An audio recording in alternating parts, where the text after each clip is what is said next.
Introducing the Bite Me Cannabis Club. The Bite Me Cannabis Club aims to be an inclusive online space for cannabis lovers. Whether you're simply curious about how cannabis can improve your life or you're fully seasoned, there's always more to learn. When you join the Bite Me Cannabis Club, you'll have access to like-minded people interested in cannabis, monthly workshops, live Q&As, recipes and recipe swaps, digital cookbooks, fully functional chat feature, and a whole lot more. For a limited time, it's only $5 a month with a 30-day free trial so you can try it out and see if it's right for you. This isn't just another Facebook group or confusing Discord channel.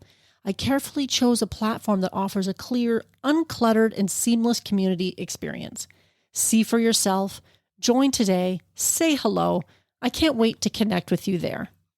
Join the Bite Me Cannabis Club today. Link in your podcast app.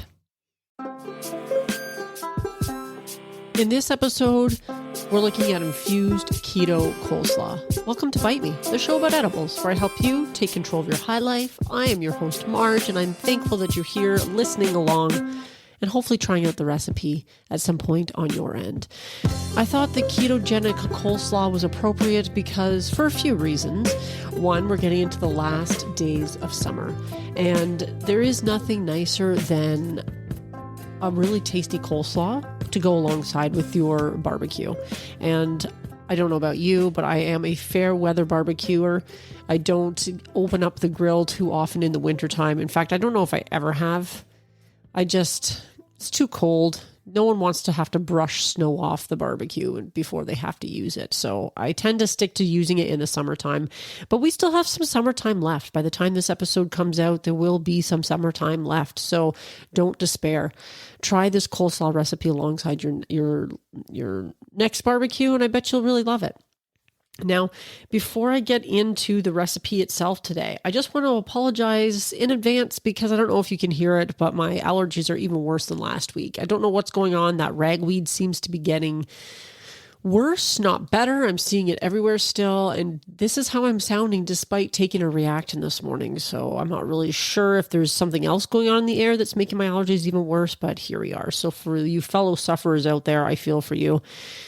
This congestion is not ideal, especially when I'm trying to work on my palate skills for the Gangier Cannabis Sommelier program that I'm enrolled in. So it's not always ideal, but it won't last forever.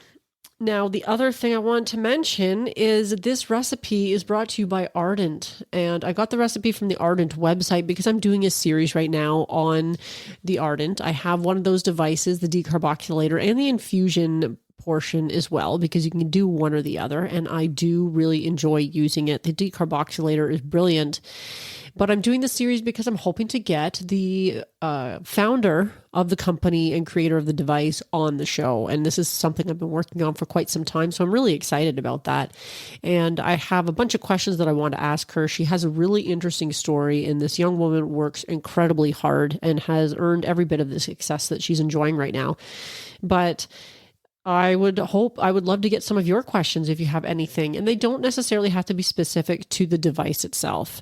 I do have one great question already. Barry from the UK was asking if you can, in fact, decarb fresh cannabis in the device, like he has read on the website. And I wasn't even aware that you could do this, but considering that many of you might be ready to harvest some of your plants coming up soon, then this is a pretty relevant question and something I'd be curious to learn as well. Now, that would be something you would be doing inside the Ardent device, but there's plenty of other questions. She is well versed on all things edibles because she's been an edibles user for quite some time. And how could you not be? And then obviously somebody who is inventing a device for decarbing and for making edibles is into them. So I think she's someone who's right up her alley. So if you have questions, send them along. I'd be happy to ask her what you're thinking and what you're curious about. Now, finally, I just wanted to mention that, and I picked up a couple of interesting cookbooks recently. I really do have a thing for cookbooks, and Over time, I will sometimes shed some of the ones that I'm not using too often. I've done that a few times over the years. But I do like to pick some up sometimes when I'm out thrifting as well, which I tend to do because my husband loves to look for old books. And one of my daughters has an Etsy shop where she sells vintage clothing. And so I find myself out thrifting sometimes, but because it's also a really sustainable way to keep yourself clothed, sustainable and cost effective. And I've gotten some really amazing stuff when I've been out thrifting. But my latest haul included a couple of great cookbooks.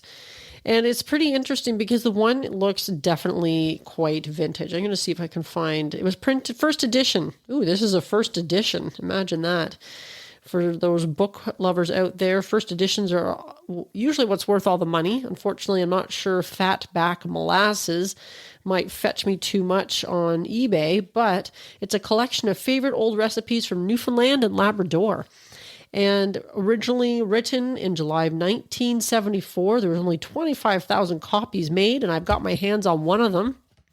And it's actually a pretty interesting little book because there are some recipes in here that I remember seeing one where, let's see if I can find it here. I should have marked it off first, but they have all your classic treats. There's actually quite a few here for ice cream, caramel sauce, ice cream delights, pumpkin marmalade, peach squares. But these are all traditional Newfoundland Labrador recipes. So I thought it'd be pretty interesting to pick up, but there was definitely some head scratchers in here. I mean, you have your classic Christmas cake. There's some really interesting drawings in here. Pineapple upside down cake. I feel like this book is old enough too. You might find like a tomato aspic in it or something. I don't know if that's what people were doing back then, but here's the one here. I found it. The one recipe that really stood out to me, which I don't think I'm going to cover for this particular show, even though I'm sure you could infuse it just like you can infuse just about anything else. But the recipe is tomato soup cake. That's right. Tomato soup cake. I'm not really sure how that would taste. It doesn't sound good. I don't know. Maybe somebody out there has tried something like this. This came from the United Church Women, Fogo Island. And this recipe includes butter, baking soda, cinnamon, brown sugar, flour, cloves, raisins, tomato soup, baking powder, and half cup of peel, which it doesn't really specify peel of what. So I don't know. The tomato peel? I mean, that seems odd, but maybe you would just have to leave that out. Interesting recipes nonetheless. I will definitely be trying out some of these because some of them look really nice. Fidgety Duff with molasses Cody. Lassie Cody dumplings. I'm not even really sure I know what half this stuff is, but it's interesting when you look at how people cooked, like 40 years ago versus now.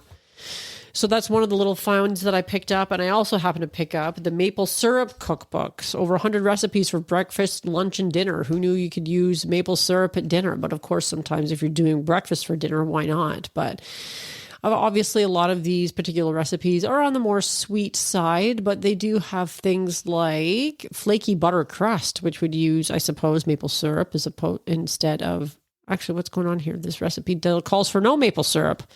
How did that make it into the book? I might have to actually read through it to find out, but a lot of sweets. But as someone who is a huge fan of maple syrup, I'm definitely going to have to try some of these. There is a maple beef teriyaki, which sounds good. 4-bean bake with hamburger. Sweet and sour chicken cashew salad. Chicken with maple mustard glaze. So some of these sound really good. So I'm going to be trying some of these ones out too. And you never know which ones might end up on this show. Death by Chocolate Waffles. That could be pretty tasty. In any event, I love cookbooks. I don't know if you do. If you have any cookbook recommendations, I would always love to hear them. And have you ever found any vintage cookbooks that you find really interesting to flip through? I do like to look in the old cookbook section when I'm in those secondhand bookstores, but a lot of them tend to be ones I would be not interested in. Like you'll find ones put out by Heinz and they've done a whole cookbook on cooking with ketchup, and I just will leave that one on the shelf. But it's always interesting to see what was popular, 30, 40 years ago. Maybe the old microwave cookbooks, which I've seen a lot in secondhand stores as well. That obviously people really love to cook in their microwaves. I guess it was a pretty newfangled thing. I remember my parents having microwave cookbooks. I might have had some like way back when, 20 years ago. But considering I don't even own a microwave anymore, it seems like it's kind of pointless to pick up one of those, but cooking in my microwave is not really something I tend to do very often or ever, obviously. So anyway, I've rambled on enough. That's just what's going on over on my end of the microphone. And without further ado, let's get into this recipe. The infused, Ardent inspired ketogenic coleslaw. Now, I really liked this recipe because I think having a solid coleslaw in your repertoire is always a good idea, because it's a pretty great way to whip up a tasty side salad that's going to be hearty, because the cabbage makes it pretty hearty. And with the mayonnaise, it's going to be a very satisfying side dish. So the recipe calls for 2 cups of a Savoy cabbage and red cabbage. I think when I did it, I'd gotten a head of cabbage from the market and I just used all the one kind of cabbage. But obviously if you have red, it's nice to add in, because it does add nice color to it. Carrot sticks, a scallion, or some kind of small delicate onion. It calls for mayonnaise, sour cream, lemon, apple cider vinegar, garlic powder, can of salt, black pepper, and ground decarbed bud to taste and dose. So that was different about this particular recipe. So you can prepare decarb and prepare your cannabis any way you wish, whether you're doing it in the oven, whether you're using an Ardent.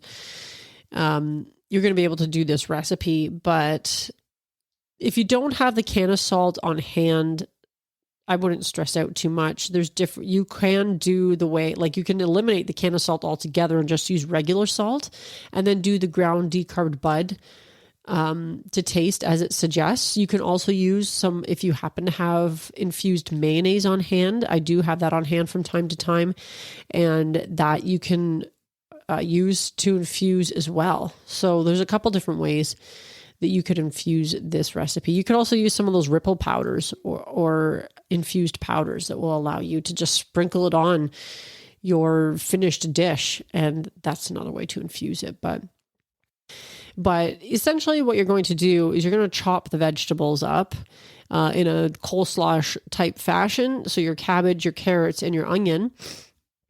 You're going to put that in a bowl, and then you're going to take all your wet ingredients and your spices and mix that in a separate bowl. Mix it really well so it's well incorporated and all the herbs or all the spices are incorporated well. And then you're going to pour it over your vegetables and toss it, and then top with your ground decarbed cannabis or hemp material as needed, and enjoy.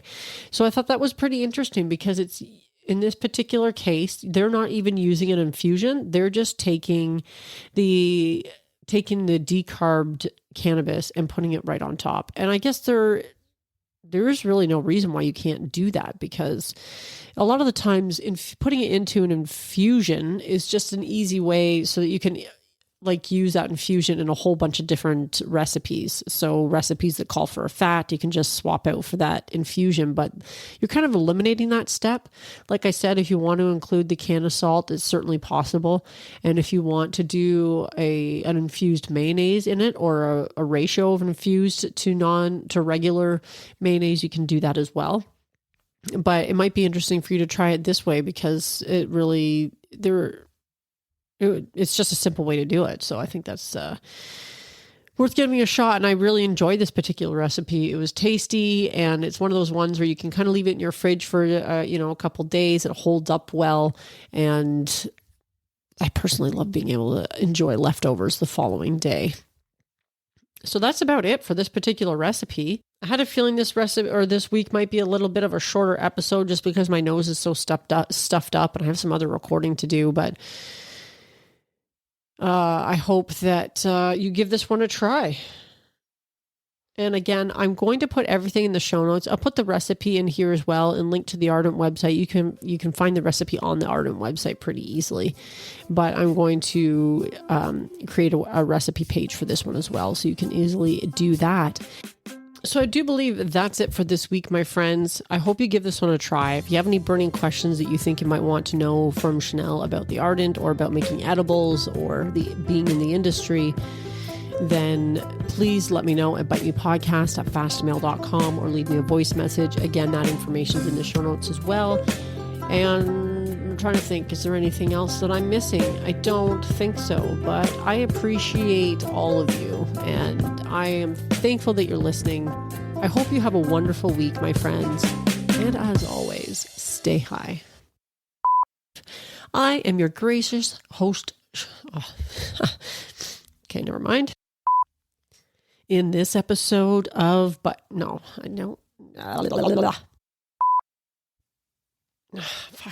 I don't like this at all. Are you tired of trying edibles that are inconsistent in strength and flavor? Attempting to figure out your tolerance? Do you want to take control of your edibles experience and find the optimum combination of factors that results in the best outcome? If so, this edibles journal is perfect for you. The Bite Me Edibles Journal provides a convenient and organized way for you to track and record your edibles experience, whether it's homemade edibles or store-bought. It includes 48 fillable pages. It's sized 8.5 by 11 for plenty of writing space, includes information on calculating the potency of homemade edibles, and it was created by an edibles expert. Whether you're a seasoned edibles enthusiast or just starting out on your cannabis journey, the Bite Me Edibles Journal is an essential tool for anyone interested in enjoying their edibles to the fullest. Take control of your high life with this convenient and helpful resource. Add it to your Amazon cart today. Tap the link in the show notes.